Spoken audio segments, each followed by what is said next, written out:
नमस्कार, एग्रीमीटर में आप सभी का स्वागत है। मैं हूं विपुल सिंह और आज के एग्रीमीटर में हम बात करेंगे खासतौर से मक्के को लेकर के कई सारी अपडेट सामने निकल के आ रही है। इसी पर आज डिटेल में होगी बातचीत। दरअसल मई की तुलना में अगर हम जून की बात करें तो जून के महीने में मक्के का औसत भाव में करीब 200 रुपये पर क्विंटल की गिरावट देखने को मिली है।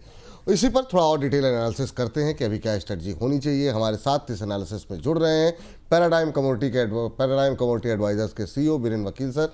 बीरेन सर, बहुत बहुत स्वागत, थैंक यू आज की इस चर्चा में जुड़ने के लिए। और बड़ी संख्या में दर्शकों की हमारी डिमांड आ रही थी कि बीरेन सर कई दिनों से नहीं आए हैं, तो थैंक यू हमारा निमंत्रण ये स्वीकार करने के लिए। तो सर, आपसे जानना चाहेंगे, आज मक्के की बात कर रहे हैं तो मई में अगर हम देखें, मई के तुलना में अगर जून के महीने में करीब 200 रुपये टूटा है सर मक्के का भाव। अभी क्या ये गिरावट जो है यहाँ से वो और ज़्यादा आती हुई देख रहे हैं या फिर कुछ रिकवरी हम एक्सपेक्ट करें? क्या कुछ सलाह रहेगी, अभी क्या कुछ राय आपकी है इस पर? इनिशियली ये जो सेंटिमेंट बना है इसकी दो ड्राइवर है। एक तो बारिश का ऑनसेट, वर्षा थोड़ी थोड़ी अर्ली स्टार्ट हुई और अभी तक काफ़ी वाइड स्प्रेड अच्छी बारिश रही है। साथ ही साथ इनिशियली ऐसा माना जाता था कि मक्का में एकरेज थोड़ा कट होगा, बट वो नहीं हुआ है। मूंगफली में एक रेट शिफ्ट हुआ है। साथ ही साथ फिलहाल तो मार्केट ग्लोबल टैरिफ का जो चक्कर है और खास करके जो चर्चे चल रहे हैं मार्केट में, अमेरिका में भी GM corn, genetic modified corn की इंपोर्ट करने पर भारत को बताए, या इथानॉल में डीडीजीएस में मतलब कि इंडियन एग्री मार्केट में अमेरिकन कंपनियों को एक्सेस देने की बात करें, उसके हिसाब से थोड़ा सा सेंटिमेंट दबा हुआ है। आगे में भी थोड़ा और नीचे जा सकता है मार्केट। तो सर, अभी डिमांड कैसे देख रहे हैं सर आप मक्के को लेकर के? ये डिमांड क्या थोड़ी सी स्लो डाउन दिखाई दे रही है आपको? थोड़ा सा मैं ऐसा सेंस कर रहा हूँ कि मे बी इथानॉल कैपेसिटी में थोड़ा गलत हो गया है। और जनरल देयर इज ये पर्टिकुलर पूरी एग्री इकोसिस्टम है, मींस स्पेशली प्रोटीन इकोनॉमी जिसको हम कहेंगे, उसमें काफी दबाव है क्योंकि काफी कॉम्पिटिटिव जो सब्स्टिट्यूशन खल है, जैसे सोया खल या मूंगफली खल या रेप खल, और स्पेशली सबसे बड़ा जो कॉम्पिटिटर है वो डीडीजीएस है, वो काफ़ी सस्ता है। तो इसके कारण थोड़ा demand switching lower pricing competitive price के सब्स्टिट्यूशन पर जाने लगा है। ग्लोबल प्राइसेस भी थोड़े दबाव में है। ये अभी जो नया टैक्स क्रेडिट बिल, सॉरी, नया जो बिग ब्यूटीफुल बिल जिसको कहते हैं ट्रम्प साहब, उसमें इथानॉल क्रेडिट 0.35 से, सॉरी, बायोफ्यूल क्रेडिट 0.35 पर सेंट से $1 पर गैलन की है। तो उसकी थोड़ी इफेक्ट प्राइस पे वहाँ आनी चाहिए, तो वहाँ शायद बाजार थोड़ा 10-15% तेजी दिखाएगा। सोयाबीन तेल और कॉर्न यानी उसके हिसाब से इथानॉल, तो शायद यहाँ थोड़ा सपोर्ट मिल सकता है। बट ओवरऑल ऐसा लग रहा है कि थोड़ी डाउनसाइड की उम्मीद यहाँ से थोड़ी ज़्यादा है। डाउन साइड की उम्मीद थोड़ी ज़्यादा है। सप्लाई साइड से क्या सिचुएशन देख रहे हैं सर? वहाँ पर कोई इम्प्रूवमेंट रहेगा या फिर वहाँ पर भी कुछ स्लो रहेगा मामला? क्या कुछ एक्सपेक्टेशन है सप्लाई साइड से? हमारा जो ओवरऑल जो प्रोफाइल है मेज सेक्टर का, इसमें प्रोडक्टिविटी का वेरिएशन काफ़ी है। साउथ में आंध्र प्रदेश में कृष्णा या कुछ जगह पे पर एकड़ 12 टन तक का, 10-12 टन का भी यील्ड आ जाता है। कुछ कुछ जगह पे 2500-3000 का है, तो यील्ड की काफ़ी वेरिएशन है। और वो ये क्लाइमेटिक काफ़ी सेंसिटिव क्रॉप है, तो अभी से थोड़ा कहना मुश्किल है।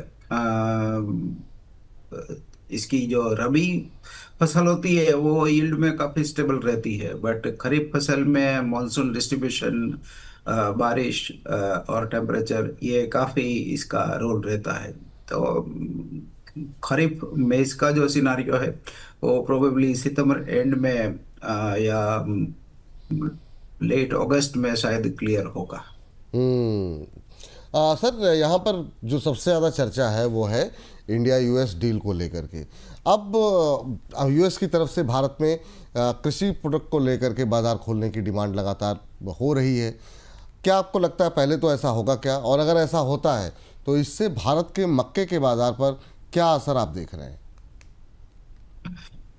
पर्टिकुलर यूएस हमारे यहाँ मक्का वैसे थोड़ा पार्टली कंट्रोल्ड आइटम है, क्योंकि बीच बीच में कभी उसकी इंपोर्ट आती थी तो भी वो कोटा बेस होती थी। तो इसमें यूएस का पर्टिकुलर एग्री सेक्टर में काफ़ी दबाव है कि भाई आप के यहाँ टैरिफ का बैरियर है, नॉन टैरिफ का बैरियर है, और जैसे जीएम पॉलिसी या नॉन जीएम पॉलिसी ऐसे जो बैरियर है, तो they want better access, increase access in Indian market, specially dairy and agri. तो सोयाबीन, कॉर्न, फिर ये मिल्क प्रोडक्ट्स, ये तीन लाइमलाइट में है, मीन्स वो सेंटर फोकस में। दूसरा कि शायद वीट पे भी और सरगम, ज्वार पे भी शायद उनका ऐसा होगा कि उसको भी थोड़ा एक्सेस मिले, पल्सिस में थोड़ा एक्सेस होगा। बट लोकल मार्केट, सॉरी, अपना गवर्नमेंट थोड़ा एक्स्ट्रा कॉशियस है, क्योंकि हमारी फार्म इकोनॉमी को ये जीएम को अगर अनुमति मिले तो काफ़ी दबाव आ सकता है। तो गवर्नमेंट का रुख इसमें साफ है कि they will try to protect local farm economy.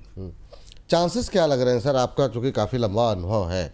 दो तरह की बातें आ रही हैं। एक तो ये है कि इस विषय पर हो सकता है गवर्नमेंट कंप्रोमाइज़ ना करे। आज भी अभी चूँकि हम शेयर बाज़ार पे बात कर रहे थे, 2-3 एक्सपर्ट से बात हो रही थी, वो कह रहे थे कि अभी अगर हम तुरंत तो एक्सपेक्ट कर भी नहीं सकते हैं कि कोई डील होगी भारत को लेके तुरंत।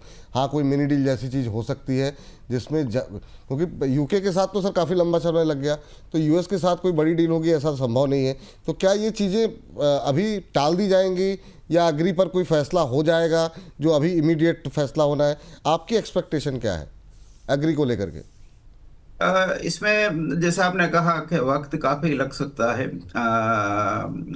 हालांकि ट्रम्प साहब का पहला जो रेजिम था उसके मुकाबले ये दूसरा रेजिम थोड़ा अलग किस्म का है, थोड़ा अनप्रिडिक्टेबल है। बट यहाँ मेरा एक ध्यान है कि 2017 में चाइना के साथ उन्होंने जो टैरिफ अनाउंस की थी, उसमें से भी 50% टैरिफ का इम्प्लीमेंटेशन आज भी नहीं हुआ है। तो कहने का मतलब ये है कि इसमें डॉक्यूमेंटेशन वर्क बहुत होता है। फिर वो कैसे इसकी ये कंपाइलेशन, इम्प्लीमेंटेशन, अलग अलग फेज होते हैं। तो मे बी के अगर ये समझौता हो भी जाए तो भी उसको एक्चुअल इम्प्लीमेंटेशन में और 1-2 साल लग जाए। तो ये मुझे नियर टर्म थ्रेट नहीं लग रही है। नियर टर्म थ्रेट नहीं, ठीक है सर। सर आप आए हैं और आपसे कुछ ट्रेडिंग से जुड़ी बात ना हो ऐसा संभव नहीं है। बहुत सारे दर्शक जानना चाहते हैं अभी सर एग्री कमोडिटी में कोई आपकी टॉप की कॉल्स कौन सी होंगी? ये बारिश काफी अच्छी हो गई है। तो मुझे ऐसा लग रहा है कि जो केस्टर में काफी अच्छी तेजी बनी थी 6,000 से ऑलमोस्ट 7,000 तक की, तो अब यहाँ मैं थोड़ा हल्का सा शॉर्ट प्रेफर करूंगा। 6,900 के आसपास अगस्त कॉन्ट्रैक्ट हम शॉर्ट कर सकते हैं, 7,000 इसका स्टॉप लॉस और 6,700 का रख सकते हैं। जीरा में मार्केट काफ़ी नीचा है और थोड़ी सीजनल डिमांड आई है, तो यहाँ अगस्त कॉन्ट्रैक्ट 19,200 में बाय किया जा सकता है। 20,000 का लक्ष्य रख सकते हैं, 18,700 का स्टॉप लॉस होना चाहिए। चलिए, एक खरीदारी एक बिकवाली, दो कॉल आपके लिए निकल के आई है। सबसे पहले खरीदारी करना चाहें तो जीरे में कर सकते हैं। अगस्त फ्यूचर प्लस करके चलें, 19,200 के आसपास खरीदें। यहाँ पर 800 रुपये ऊपर के टारगेट देखने को मिल सकते हैं। 20,000 के टारगेट के लिए जीरा में खरीदारी करने की सलाह है।